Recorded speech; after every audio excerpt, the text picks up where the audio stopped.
रूहानी सेंट अपनी निगाहों से जीवों को वो अलौकिक नजारा दिखा देते हैं जिसके लिए कई सालों तक साधना करनी पड़ती है, अभ्यास करना पड़ता है। इंसान पात्र होना चाहिए। जैसे घड़ा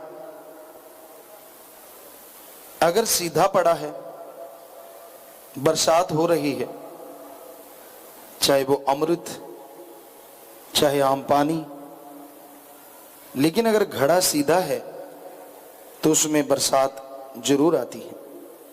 थोड़ा आड़ा तिरछा है, कुछ ना कुछ बरसात आती है। पर अगर वो घड़ा बिल्कुल उल्टा है तो एक बूंद उसमें पानी या अमृत नहीं आता। इसलिए अपने दिलो दिमाग को नैरो माइंडेड ना रखिए। खुले दिमाग से आप सुनोगे तो आपको वो शक्ति जो वास्तव में आपके अंदर है, विल पावर, आत्मविश्वास, उसे बुलंद करने के लिए तरीका मिल जाएगा। आप जीवन में खुशियां हासिल करना चाहते हैं, एंजॉय करना चाहते हैं, टोटली टेंशन फ्री होना चाहते हैं, तो उसके लिए गुरु मंत्र, मेथड ऑफ मेडिटेशन का तरीका है।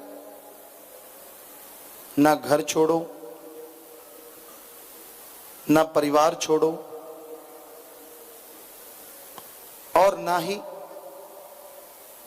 अलग से कोई वेशभूषा पहनने की जरूरत है। आप अपने घर में रहिए, परिवार में रहिए, और वहीं रहते हुए मेथड ऑफ मेडिटेशन, मालिक का नाम जपो। ज्यों-ज्यों आप नाम जपते जाएंगे, आपका आत्मविश्वास बढ़ता जाएगा और उससे आपको कॉन्फिडेंस आएगा, और उस कॉन्फिडेंस से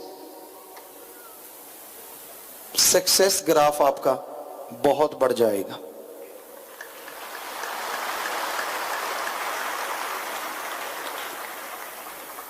इस युग में जो लोग गम, चिंता, टेंशनों से आजाद हैं, टेंशन फ्री हैं, उस जैसा सुखी कोई दुनिया में दूसरा नहीं होता।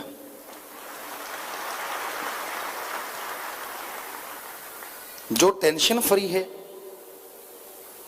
वो बहुत खुशियां हासिल करता है। और टेंशन एक ऐसी बीमारी है जो जीते जी इंसान को मार देती है। ये टेंशन वो चिता है जो जीते जी जलाती रहती है। एक वो चिता होती है, वो आग होती है जो मरने के बाद जलाती है, और ये टेंशन जीते जी जलाती है।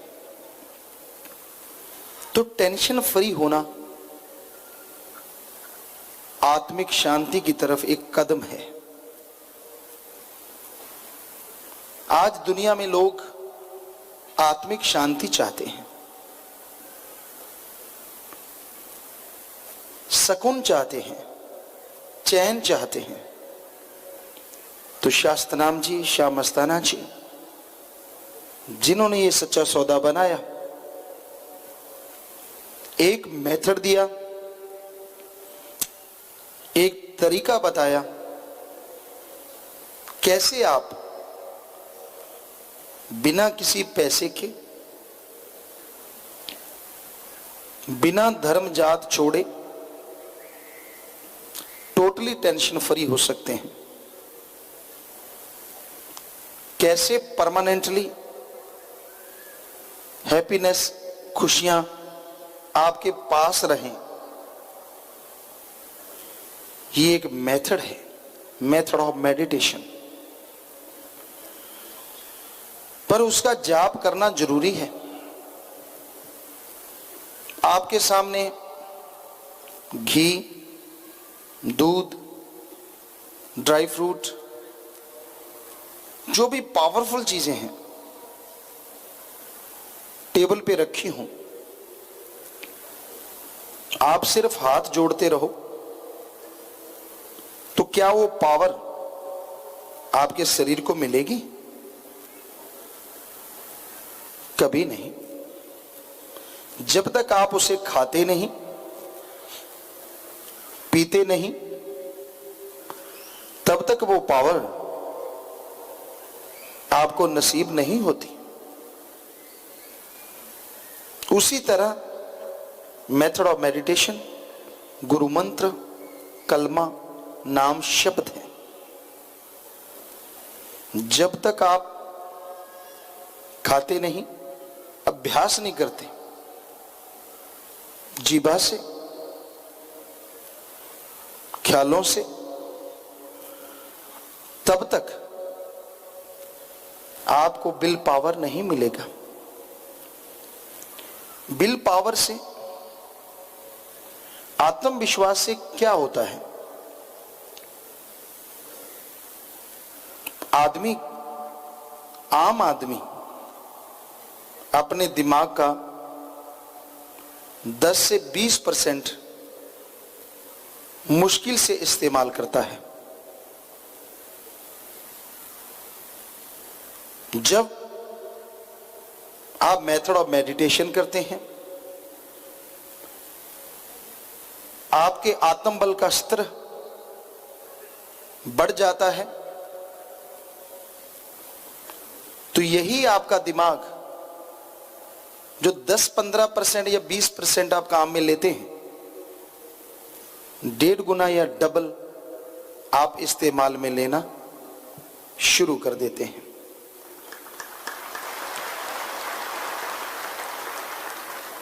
उससे आपकी हर प्रॉब्लम, हर समस्या हल होती चली जाती है। हमने सभी धर्मों को पढ़ा, दुनियावी पढ़ाई कम कर पाए, लेकिन जितनी कर पाए नॉन मेडिकल के स्टूडेंट रहे। विज्ञान में रुचि थी, और विज्ञान में रुचि होने की वजह से हम पढ़ा करते। मनोविज्ञान ये कहती है कि आपको कोई समस्या हो और उसका हल आपको ना मिले, और आप वो समस्या किसी से शेयर ना कर पाए, तो वो प्रॉब्लम, वो समस्या बार बार माइंड में रिपीट होती है, जिससे आपका दिमाग डिस्टर्ब होता है। दूसरे शब्दों में, आत्मिक अशांति, बेचैनी, टेंशन आपके ऊपर हावी हो जाती है। उस टेंशन को आप झेलते हैं, लेकिन कई बार दिमाग जवाब दे जाता है और आप बीमार पड़ जाते हैं। इस टेंशन को दूर मेथड ऑफ मेडिटेशन कर देता है। जैसे ही आप गुरुमंत्र का जाप करते हैं तो आपके दिमाग की शक्ति बढ़ती है, सोचने की शक्ति बढ़ती है, और जिस समस्या का हल आपको पहले नहीं मिल रहा था, वो दिमागी सोच बढ़ने की वजह से आपको आपके अंदर से वो हल मिल जाता है, जिससे आप टोटली टेंशन फ्री हो जाते हैं।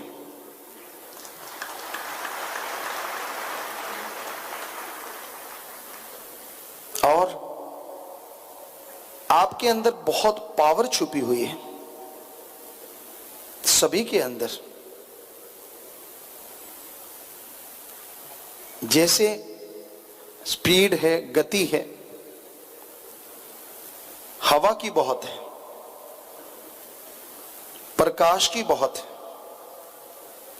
और मन की इससे भी ज्यादा है। पर इन सब से ज्यादा गति आत्मा की है। अगर आप गुरुमंत्र का जाप करें, शरीर में बैठे आप ब्रह्मांड में जा सकते हैं, लाइक ए रॉकेट।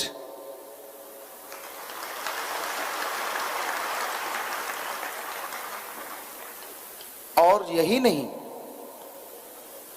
लाखों चंद्रमा, लाखों सूरज,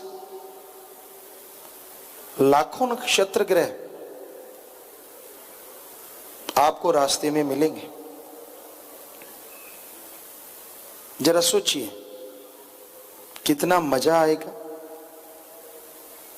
कितना एंजॉय करेंगे आप जब आप खुद बिना किसी एरोप्लेन के, बिना रॉकेट के, चंद्रमा सूरज नक्षत्र के बीच में से जा रहे होंगे।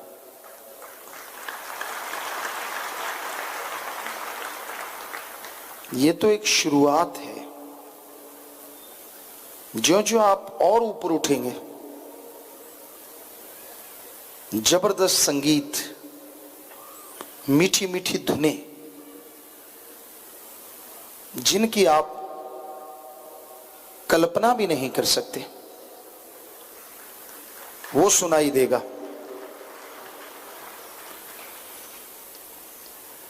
कोई बजाने वाला साज मीठी तान छेड़ दे, आंखें बंद करो, कोई गाने वाला मीठा गाए, आंखें बंद करो, तो जैसे उसकी सुर का उतार चढ़ाव होता है, उसी के अनुसार लगता है कि हम भी ऊपर नीचे उड़ते जा रहे हैं। पर यहां बहुत ही सुरीला कोई हो, बहुत ही हटके साज बजाए, तो ये संभव है। पर वहां इससे करोड़ों गुना मीठा साज है।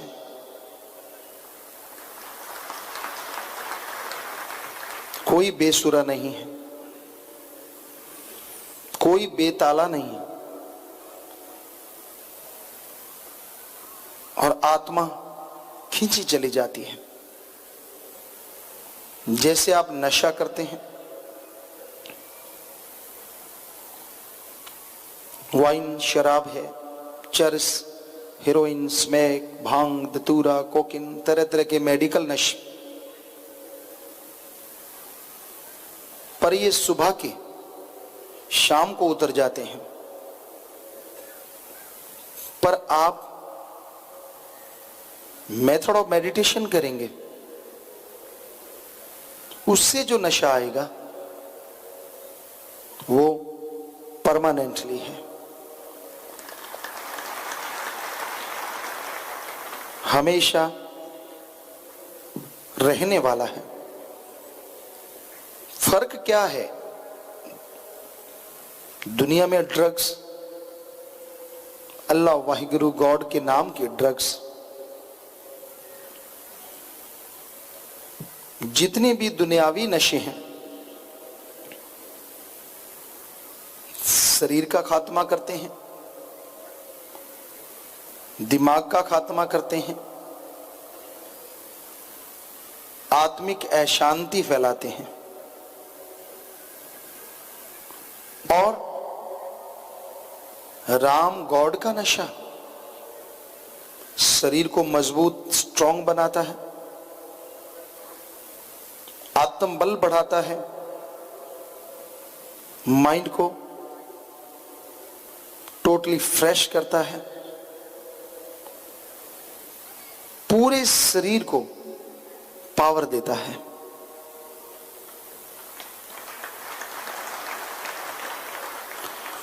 दुनियावी नशे, ड्रग्स बार बार लेने पड़ते हैं।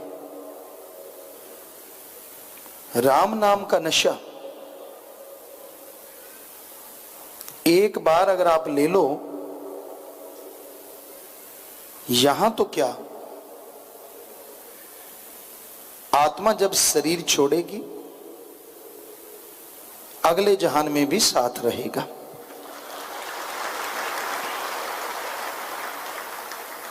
बहुत ही पावरफुल नशा। तो हकीकत ये है कि ये नशा आपके अंदर है,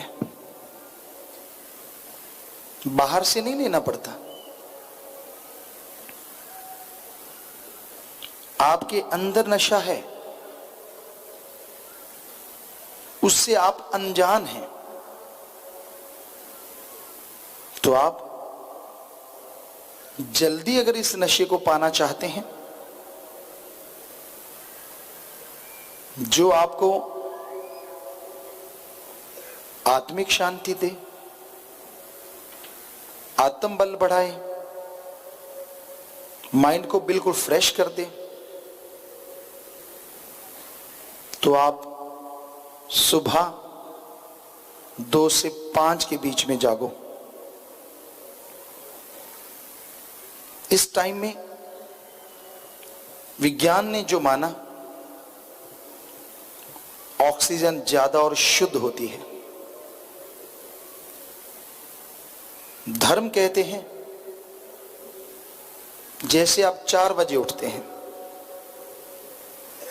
तो 4 से पहले अगर 4-5 घंटे सो गए तो आप जब जागोगे आपका माइंड फ्रेश होगा और तब जिस चीज पे भी आप रिसर्च करेंगे वो आपको जल्दी प्राप्त होगी। तो इस टाइम में 1 से 2 घंटे गुरुमंत्र का जाप करके देखो। शाम का टाइम, रात की रोटी से पहले या 2-3 घंटे बाद 1 घंटा, 2 महीने, घंटा सुबह घंटा शाम, आप लगन से सुमरन करो। आपको ये गारंटी देते हैं कि सिर्फ 5 दिन और रात बनते अगर घंटे जोड़ें तो 120 घंटे। इतने टाइम में ही आपके अंदर सुप्रीम पावर के नजारे मिलने शुरू हो जाएंगे।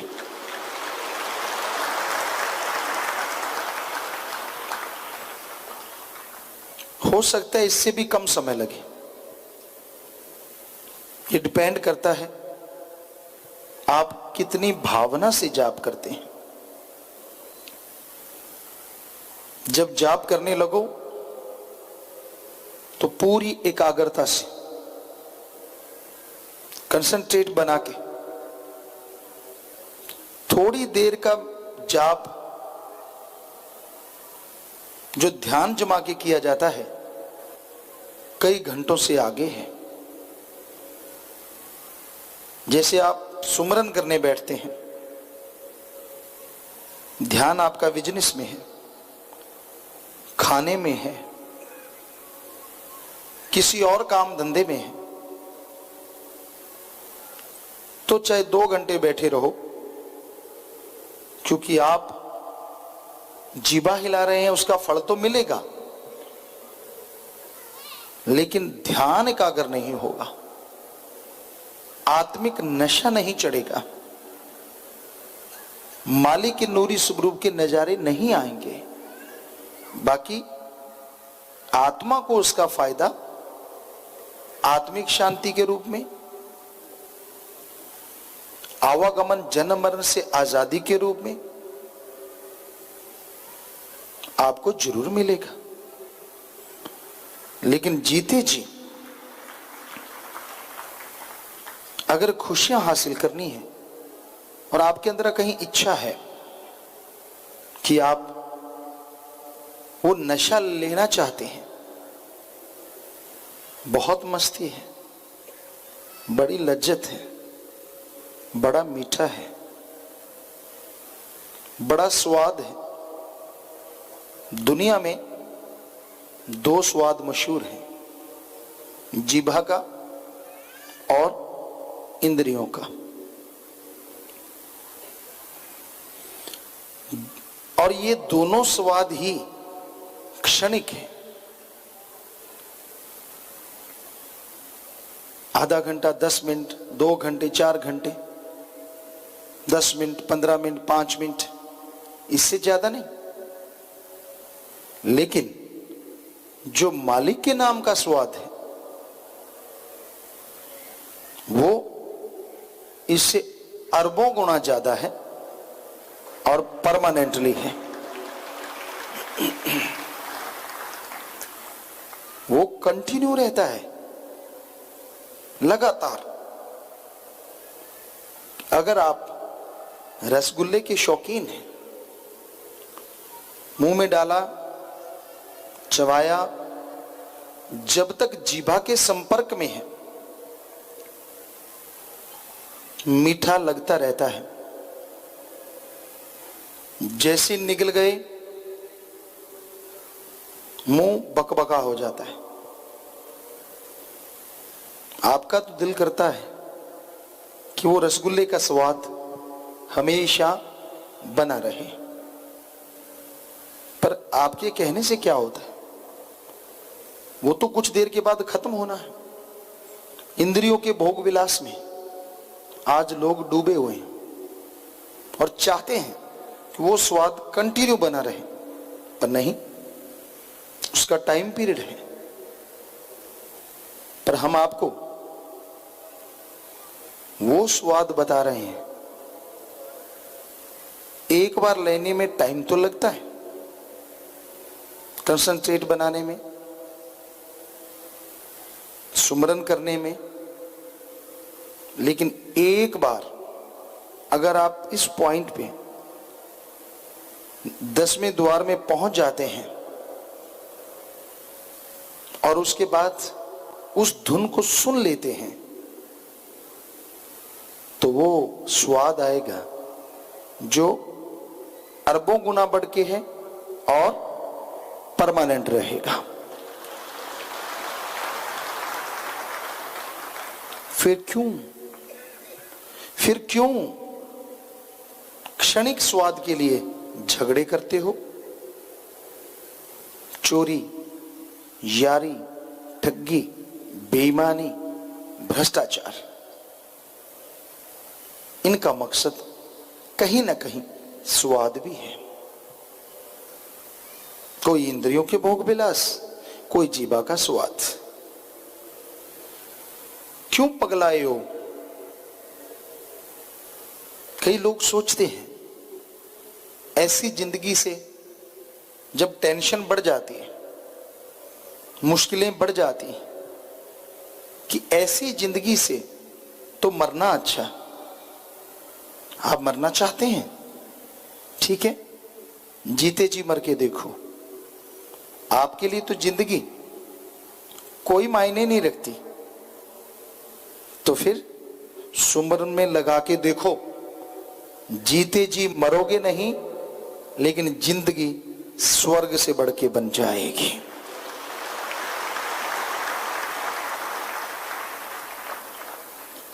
सारे बोझ उतर जाएंगे, टेंशन फ्री हो जाएंगे आप, और जो आनंद, परमानंद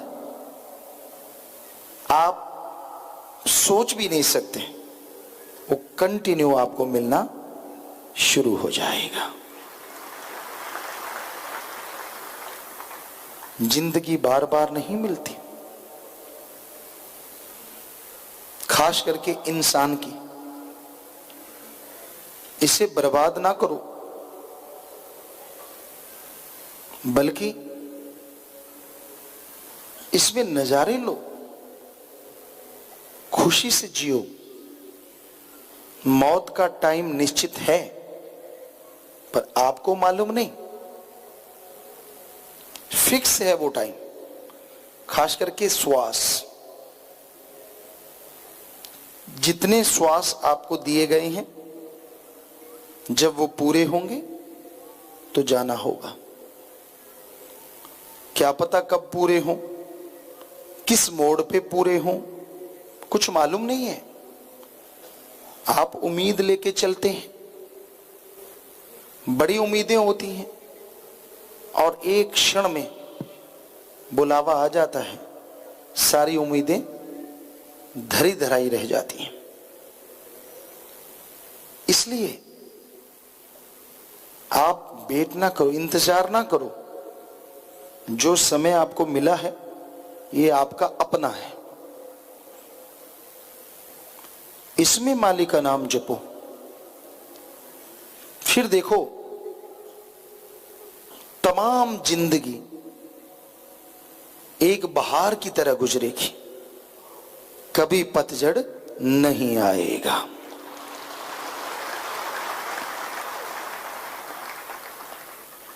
तो आप आत्मिक शांति से माला माल हो जाएंगे। घर परिवार में बहार छा जाएगी, और मालिक ने जो नियामतें, जो स्वाद, लज्जत, खुशी इंसान के लिए बनाई है, उससे भी बढ़ के आप हासिल कर पाएंगे। वरना पशु और आप में कोई फर्क नहीं। जैसे पशु खाते हैं, निकाल देते हैं, वैसे आप भी खा लिया, पी लिया, निकाल दिया, कुछ नहीं, बिल्कुल पशुओं की तरह। अरे आपके लिए बड़े नजारे, बड़े स्वाद इंतजार कर रहे हैं, टाइम तो दो। गृहस्थ में जो लोग हैं, वो कहते हैं बाल बच्चे, परिवार बहुत है, बहुत जिम्मेवारियां हैं, टाइम नहीं है। हम नहीं मानते। खाने का टाइम, सोने का टाइम, पहनने का टाइम, नहाने का टाइम, सब कुछ फिक्स है, जरूरी है। क्या सुमरन के लिए टाइम नहीं, जो सिर्फ जीभा से करना है? अलग से टाइम तो निकालना ही नहीं। कपड़े पहनते रहो, सुमरन करो, नहाते रहो, सुमरन करो, खाते रहो, सुमरन करो, चलते जाओ, सुमरन करो, नींद नहीं आ रही, सुमरन करो। बताओ, अलग टाइम निकालने की क्या जरूरत है? और जब आपको स्वाद पड़ जाएगा, अपने आप अलग टाइम निकालोगे। जब नशा आने लगेगा, जब मस्ती आने लगेगी, अपने आप टाइम निकल आएगा। साथ संगत को नाचते देखा, नए लोग आते हैं, यार ये क्यों नाचते हैं, क्यों कूदते हैं? तेरे से कूदा गया, तू नाचा नहीं, तो उनमें कोई बात होगी जो तेरे में नहीं।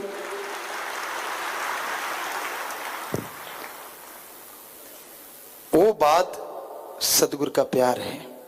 हर चीज मिट सकती है, सतगुरु का प्यार मिट ही नहीं सकता।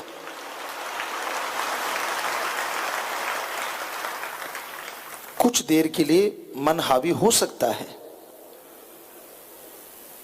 कुछ देर के लिए इंसान के विचार उसको गुमराह कर सकते हैं, पर पूर्ण सतगुरु एक बार जिसे प्यार से नवाज दे, एक बार जिसका हाथ पकड़ ले, वो छुड़ाना भी चाहे तो भी नहीं छोड़ते।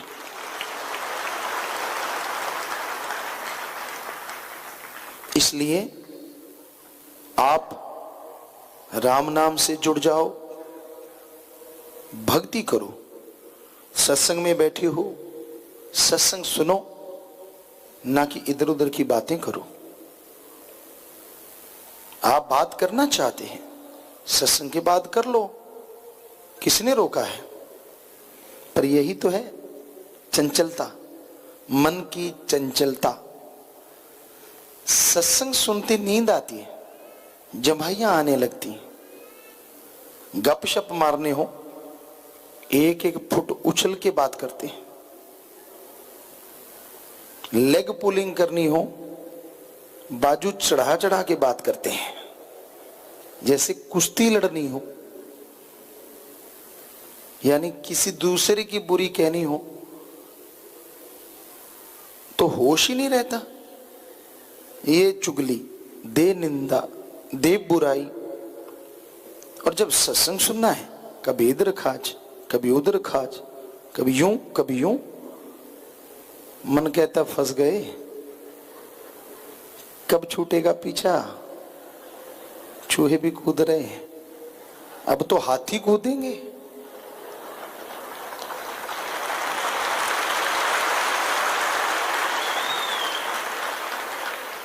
गप मार रहे हो, चुगली निंदा, टाइम कब बीत, ओ इतना टाइम पता ही नहीं चला यार, तब नहीं हाथी कूदे अंदर।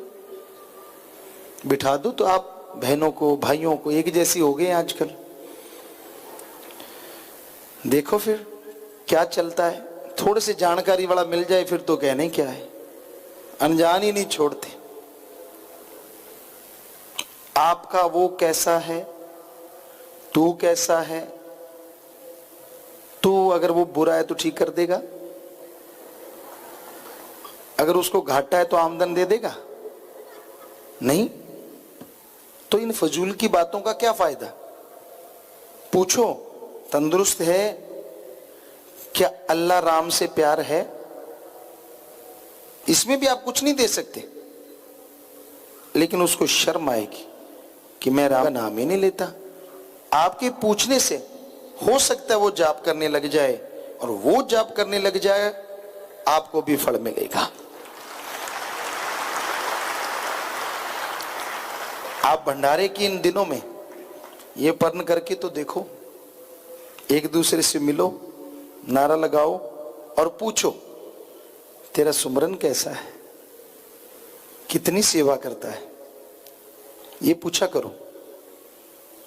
या तो सामने वाला सुमरनी करने लग जाएगा, या फिर कोई और गली ढूंढेगा।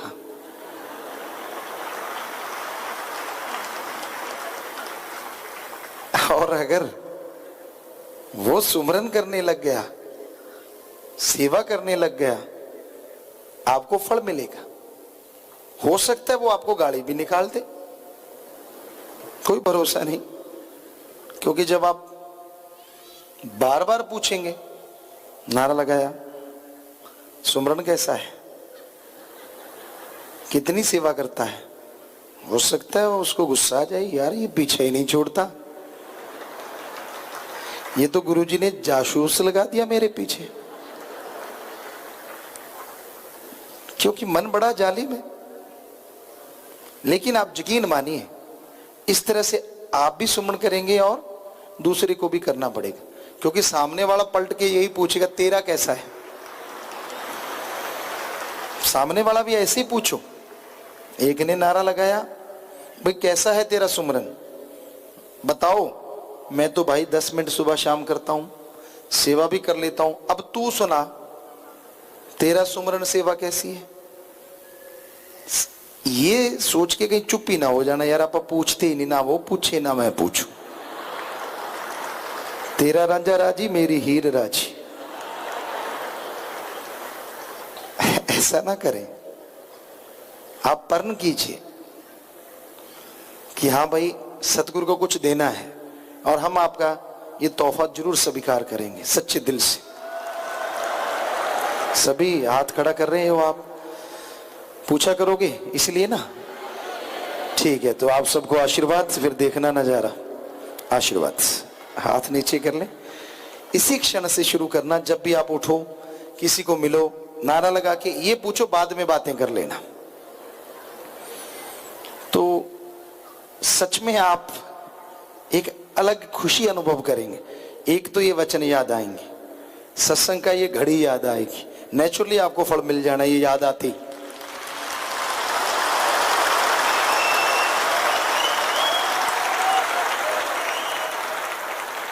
तो इस तरीके से आप एक दूसरे को उत्साहित कर सकते हैं, वरना किसके पास फुर्सत है, टाइम ही नहीं है। ना गृहस्थियों के पास है और ना त्यागियों के पास है। हालांकि गृहस्थी भी टाइम दे सकते हैं और त्यागी तो फिर पूरा त्यागी है, उसका तो काम ही राम नाम जपना, सेवा करते रहो, राम नाम जपते रहो, बढ़िया ही बढ़िया। और हम आपको गारंटी देते हैं, चाहे आप गृहस्थी हैं चाहे त्यागी, इस युग में आप अमल करके देखिए, आपके परिवारों में सुई से लेके हाथी तक की कमी रह जाए, हम आपको जो मर्जी गारंटी ले लो, यानी छोटी से छोटी इच्छा भी पूरी होगी, हाथी से मतलब बड़ी से बड़ी भी मालिक पूरी कर देंगे, क्योंकि वो सुप्रीम पावर है। तो आप अपने शरीर को तंदुरुस्त करेंगे, समाज को तंदुरुस्त करेंगे। जरा सोचिए, आपकी वजह से आपका परिवार, आपके आने वाली कुलें, पीढ़ियां, पीछे जो कुलें हैं उनका उद्धार होगा। वो मां का दिल कितना ठर जाएगा, बाप की छाती कितनी चौड़ी होगी, जिसके बच्चे की वजह से उसके बाप दादा परदादा तर जाएंगे, जिसके बच्चे की भक्ति की वजह से घर में बहारें आ जाएं, बैठे बिठाए आशीष निकलेगी उनके दिलो दिमाग से, और वो उसका फल फिर से आपको मिल जाएगा। कितनी खुशियां होंगी, जिंदगी बहार बन जाएगी। ऐसी ना टेंशन लिया करो। तो भाई सतगुरु दाता ने सबको ये तरीका बताया, जिन्होंने अमल किया खुशियों से माला माल हैं। और हम आपसे यही विनती करते हैं कि आप वचन सुन के मान के देखो, अमल करके देखो, देखो कितने नजारे आते हैं, कितनी खुशियां आती हैं। और इस भंडारे के इन दिनों में, क्योंकि ये भंडारे के ही दिन है, वैसे तो सारा महीना ही, तो मालिक से यही दुआ करेंगे कि मालिक आपको पावरफुल बनाए अच्छे कामों में, और बुरे काम आपके अंदर से निकालने के लिए आपको पावर दे। ये मालिक से दुआ करते हैं और सबको आशीर्वाद कहते हैं। सतगुरु के रहमो करम का ऋण कोई चुका नहीं सकता। जो लोग वचनों को मानते हैं, जो लोग वचनों पे अमल करते हैं, यकीनन बिन मांगे उनकी झोलियां भरती चली जाती हैं। कुछ भी कहने की जरूरत नहीं पड़ती, मालिक अपने आप सब कुछ बख्श देता है।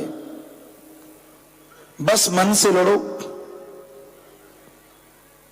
तभी वचनों पे अमल कर पाओगे, तभी वचनों पे 100% यकीन आएगा।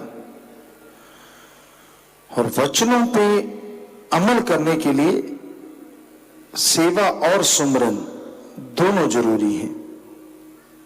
आप लगातार सुमरन करते रहें, सेवा करते रहें, तो मन काबू में आता है। मन बड़ा ही चालबाज है, ये दौड़ता रहता है, भागता रहता है। इंसान को किसी तरह की कमी आ भी जाए तो ये मन जालिम उसको पकड़ के लंबी डार बना देता है। किसी को कोई थोड़ी परेशानी हो गई, घर में थोड़ी मुश्किल आ गई, थोड़ी बीमारी लग गई, तो मन ऐसी चीजें ढूंढता रहता है। तू तो राम का नाम लेने वाला था, तेरे साथ ऐसा क्यों? तू तो भक्ति करने वाला था, तू तो सेवादार था। अब ये तो मालिक जानता है और आप जानते हैं कि अगर कहीं चूक है तो भक्ति में, इंसान में। अगर सुमरण करो घंटा सुबह शाम तो पाप कर्म कट जाएं, आने वाली बीमारियां कट जाएं, नहीं तो भोगने पड़ते हैं। लगातार सेवा करो, पहाड़ से कंकर बन जाता है, ये भी हकीकत है, ये भी सच्चाई है। पर लगातार सुमरन चलते, बैठ के, लेट के, काम धंधा करते हुए अगर आप करते जाएंगे तो मालिक के रहमो करम के हकदार जरूर बन पाएंगे। उसका रहमो करम बरसता है, बरसता था और कई गुना बढ़ के बरसता जा रहा है। जिनकी झोलियां, जिनके दामन फैले हुए हैं, उनमें रहमो करम आता जा रहा है। और जो तंग दिल हैं, जो वचन नहीं मानते, जो मन के हाथों मजबूर होके बुरे कर्म करते रहते हैं, तो मालिक से वो खुशियां हासिल नहीं कर पाते, बरसते हुए रहमो करम में भी सूखे रह जाते हैं। तो बहुत जरूरी है इस कलयुग में सदगुरु मौला का नाम जपना, दृढ़ यकीन रखना। हालांकि ये दुनिया,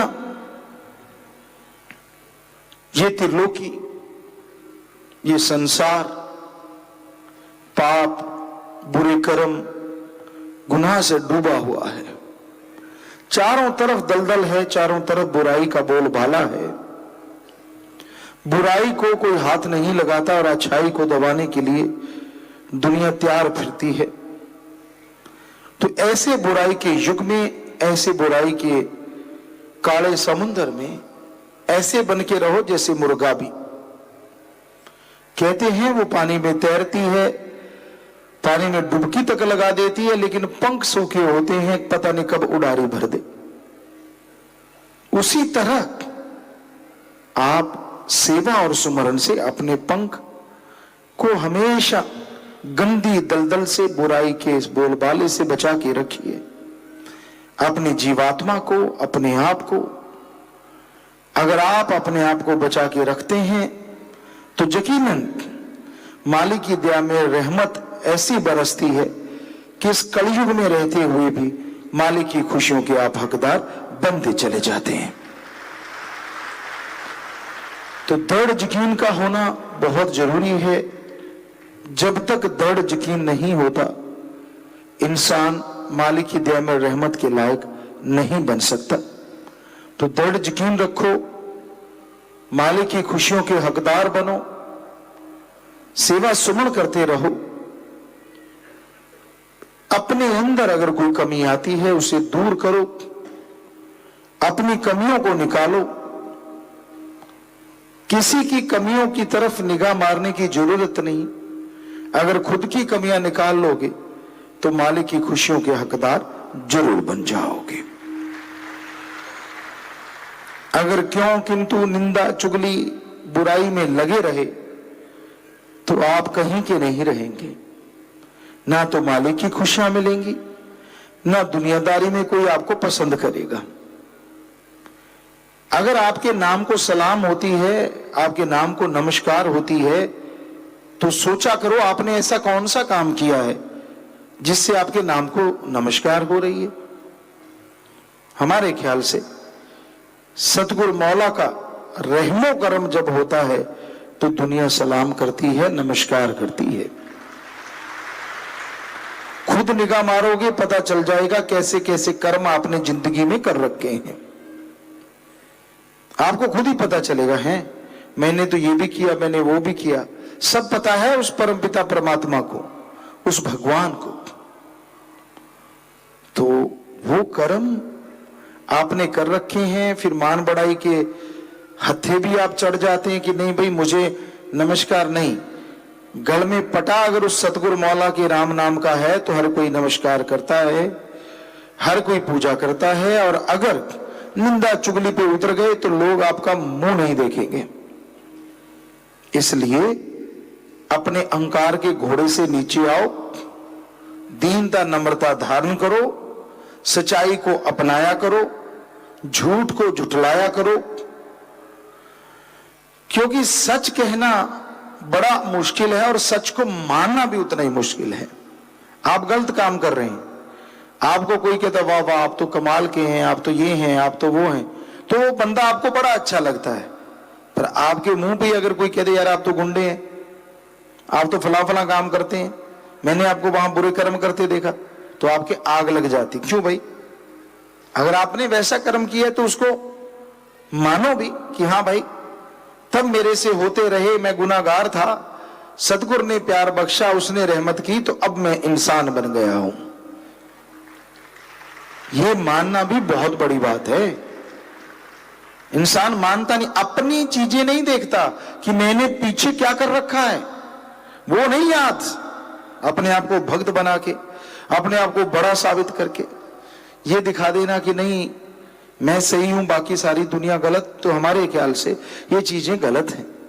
अपने बारे में सोचो, एकांत में बैठो कि भाई कौन से अच्छे कर्म किए हैं, कौन से बुरे कर्म किए हैं। जो अच्छे किए हैं सुमन कीजिए, भक्ति कीजिए, मालिक और शक्ति दे। बुरे किए हैं तो भी भक्ति कीजिए कि मालिक ताकत दे कि मैं इन पापों को धो सकूं और आगे से इनके नजदीक भी ना जाऊं। ऐसी भक्ति करोगे, ऐसी प्रार्थना करोगे तो मालिक शक्ति बख्शेंगे, दया में रहमत से नवाजेंगे। आप अपने कर्मों की तरफ नहीं देखते, दूसरों को दोष देना बड़ा आसान हो जाता है, तो ये सही नहीं है, ये गलत है। तो ऐसे ही प्रण किया करो कि हाँ भाई मैं ये अपनी बुराइयां छोड़ूंगा। मैं 5 मिनट शाम को भक्ति करने से पहले थोड़ा सुमन करके 5 मिनट अपने बारे में सोचूंगा कि मैंने लाइफ में कौन कौन से गुण हैं, कौन कौन से अवगुण, कौन से अच्छे कर्म किए और कौन से बुरे कर्म किए। आपकी किताब जब खुलेगी आपको पता चलेगा और आप बुराइयां छोड़ते जाएं, गुणों को ग्रहण करते जाएं, तो मालिक रहमो करम से नवाजेंगे। तो आप लोग हाथ खड़े कर रहे हैं तो अच्छी बात है। अगर आप ये प्रण करना चाहते हैं कि अपने बारे में 5 मिनट सोच के फिर आप आगे मालिक से प्यार और दूसरों को दोष देंगे, तो नारा लगा दीजिए, सुमन कीजिए, मालिक बहुत खुशियां दे, दया में रहमत से नवाजे। हाथ नीचे कर लीजिए। आप वास्तव में आज से ही शुरू हो जाएं तो यकीन मानो आप खुशियों के हकदार बनोगे, अहंकार के घोड़े पे सवार नहीं होगे, क्योंकि आपको पता चल जाएगा कि हाँ भाई मैंने लाइफ में ये कर रखा है, फिर भी सतगुरु मौला कोई कमी नहीं छोड़ रहे, बल्कि आप महारहमो करम के गुणगान ही गाते रहोगे सारी जिंदगी। फिर कोई आप ये नहीं कहोगे मेरा ये क्यों नहीं किया, मेरा वो क्यों नहीं किया। आपको पता चल जाएगा कि हाँ भाई यार मैंने ऐसे ऐसा कर रखा है तो भी मुझे रहमो करम ही मिलता है। तो मालिक आपको खुशी बख्शे, देह में रहमत से नवाजे।